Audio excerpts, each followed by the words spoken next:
Hi, isa ka ba sa mga kumakain ng tira-tira? Kung oo, welcome to the family. Di ka nag-iisa kabayan. Itong video nga pala na to ay matagal na. Sa dati ko kasing work kapag may tira nga na pagkain ng mga staff ay pinaghati-hatian nga namin to. Kahit na wala ng ulam at kanin na lang. Okay lang yun kasi maalat naman yung kanin and parang may ulam na rin kami.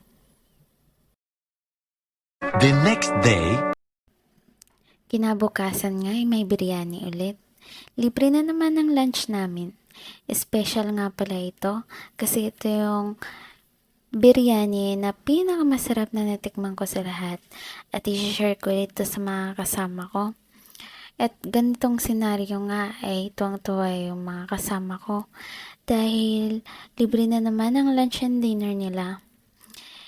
Huwag kayong mag-alala dahil malinis yan at may serving spoon. Kita nyo naman, nakakamay pa ako dyan. Mas masarap nga kasi kumain kapag nakakamay.